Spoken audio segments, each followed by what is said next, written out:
Hola, muy buenas tardes a todos. Yo voy a hablar de la innovación. Y pues la innovación, pues como ya habían explicado mis compañeros, pues es una figura que aparece en nuestro derecho y pues ante todo es como una forma no de extinción de las obligaciones, sino más bien es una sustitución de una obligación hacia otra.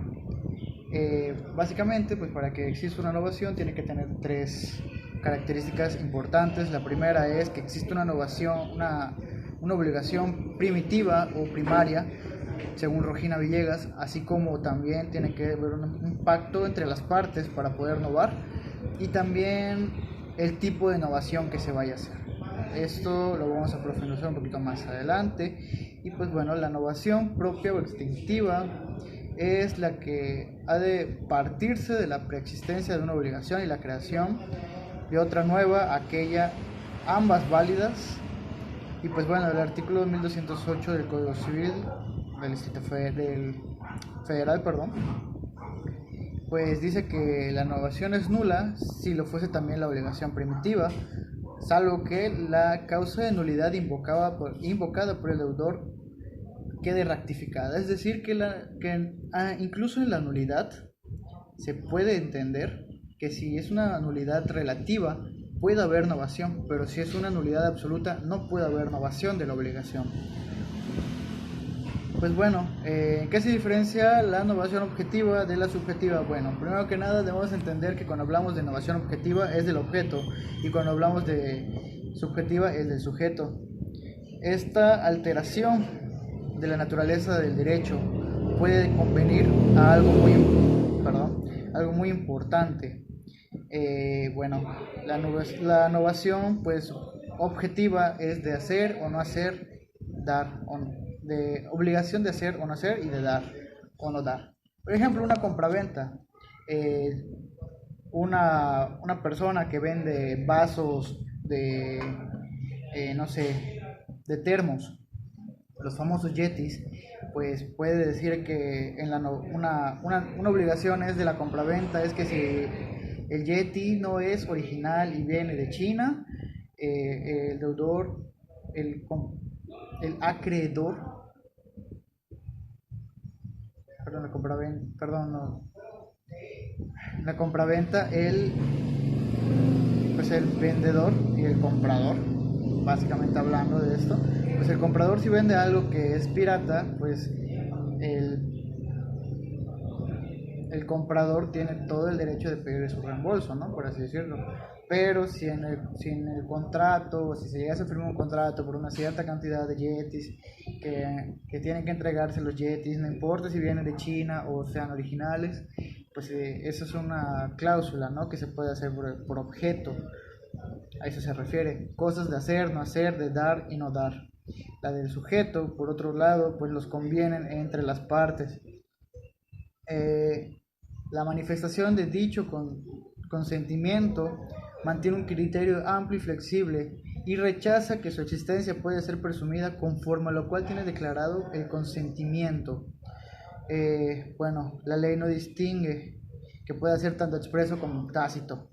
Puede tener diferentes lugares en negocios jurídicos como la expromisión, a la que parece aludir este último precepto consiste en un acuerdo entre el acreedor y el nuevo deudor. Es decir, que puede haber un cambio de deudor o un cambio de acreedor, dependiendo de cómo las partes lo convengan.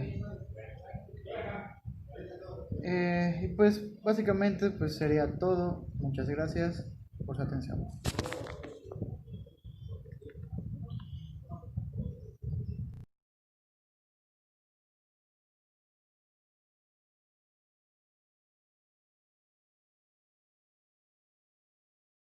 Tema de innovación, nos vamos a ir a un concepto un poco general, en el cual nos dice que la innovación es un modo de extinción de las obligaciones consistente en modificar algunos de los elementos fundamentales de la antigua relación. Estos elementos pueden ser el objeto, el sujeto o las condiciones esenciales. Esto creando una nueva obligación. El Código Civil del Estado de Yucatán, en su artículo 1364, nos dice que hay innovación del contrato cuando las partes en él interesadas lo alteren sustancialmente, sustituyendo una obligación nueva a una obligación antigua. Aunque esta figura se encuentra dentro de las que extinguen las obligaciones, hay que reconocer que la obligación extinguida por novación revive la nueva. Es decir, de una obligación primitiva se hacen una serie de modificaciones que alteran el orden de este contrato, por lo que es necesario que se renueve o, valga la redundancia, se efectúe la novación. En el artículo 1991 nos dice que la novación, la compensación, la confusión o remisión hecha por cualquiera de los acreedores solidarios con cualquiera de los deudores de la misma clase extingue la obligación. Y nos vamos a ir a una tesis de la tercera sala en el tomo 25, página 136. Es una tesis aislada en donde nos dice que la novación tiene como elementos esenciales la existencia de una obligación anterior, la de una nueva, que se diferencia de la primera, de modo que no puede estimarse como una modificación de la misma. Esto quiere decir que no una simple modificación da paso a una novación. La capacidad de los interesados y la voluntad de cambiar por otra obligación primitiva. La ley civil establece las novaciones conocidas como con los nombres de objetiva y subjetiva, siendo la objetiva la que se opera por la sustitución de un nuevo deudor y por la cual queda exonerado de la obligación anterior. Esta novación subjetiva puede llevarse a cabo por expromisión o por delegación, siendo la primera la que se verifica cuando un individuo asume la obligación de otro, comprometiéndose a satisfacerla, y la segunda aquella por la que una persona da a su acreedor otro deudor que se encarga de la deuda. Es como se mencionaba en la definición, es la sustitución de una deuda por otra. En este caso del deudor sería el sujeto. El Código Civil del Estado de Yucatán, en el artículo 1368, nos dice que si la primera obligación se hubiese extinguido al tiempo en el que contrajo la segunda, quedará la novación sin efecto, es decir, ya no tendría ningún sentido porque se puede decir que ambas desaparecen. La novación es nula.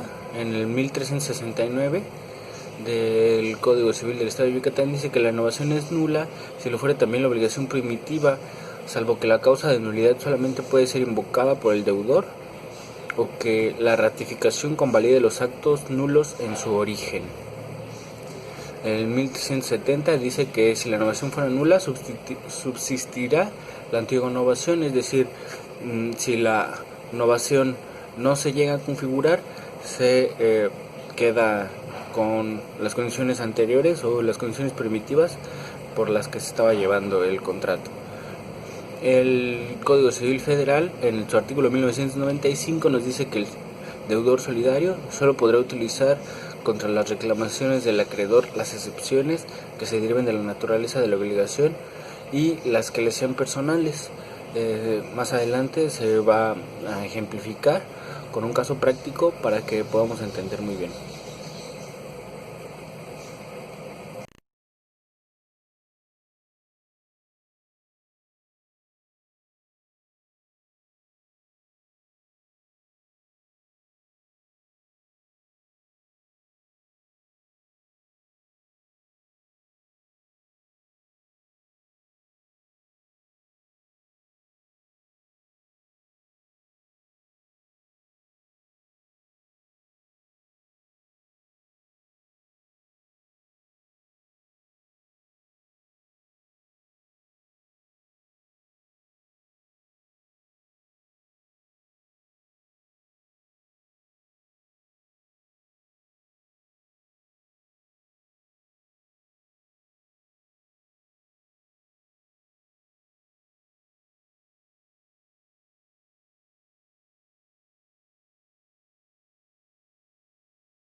El Código Civil Federal nos dice sobre la novación que si uno de los deudores solidarios muere dejando varios herederos, cada uno de esos estará obligado a pagar la cuota que le corresponde proporcionalmente a su haber hereditario, salvo que la obligación sea indivisible, pero todos los coherederos serán considerados como un solo deudor solitario. Con relación a los otros deudores, si el negocio por el cual se contrajo solidariamente no interesa más que a uno de los deudores solidarios, este será el responsable de toda ella a los otros codeudores. Cuando por el cumplimiento de la obligación se demanden daños y perjuicios, cada uno de los deudores solidarios responderá íntegramente. Las obligaciones divisibles, cuando tienen por objeto prestaciones susceptibles de cumplirse parcialmente, son indivisibles y las prestaciones no pudiesen ser cumplidas sino por un entero. La solidaridad estipulada no da a la obligación el carácter de indivisible, ni la indivisibilidad de la obligación la hace solidaria. También nos dice que pierde la calidad de indivisible la obligación que resuelve en el pago de daños y perjuicios, y entonces se observarán en dos casos, que si para que se produzca esa conversión hubo culpa de parte de los deudores, todos estos responderán a los daños y perjuicios. Por otro lado, si los culpables si solo algunos fueron los culpables, únicamente ellos responderán con los daños y perjuicios. Como ejemplo pusimos sobre un matrimonio, la señora Jennifer y el señor Francisco piensan adquirir un inmueble que está marcado con el número 345 en la calle 50 de la colonia Plana y Alastor. Estos van a adquirir el inmueble a un precio de 1.500.000 pesos. En la primera cita para ver la casa con el dueño, de nombre Tadeo, acuerda con la pareja de esposos que en un plazo de 15 días van a firmar los papeles de manera legal para que ellos pasen a ser los propietarios. Transcurridos 13 días de dicho plazo, la pareja se comunica con el señor Tadeo para informarle que por motivos familiares no podrán adquirir el inmueble, por lo que le hacen mención que no lo adquirirán debido a los gastos que tuvieron que realizar. Pero en ese mismo momento le mencionan a Tadeo que uno de sus familiares dará cumplimiento a lo pactado de manera anterior con el señor Tadeo, por lo cual será necesario hacer una modificación, la cual se considerará como novación.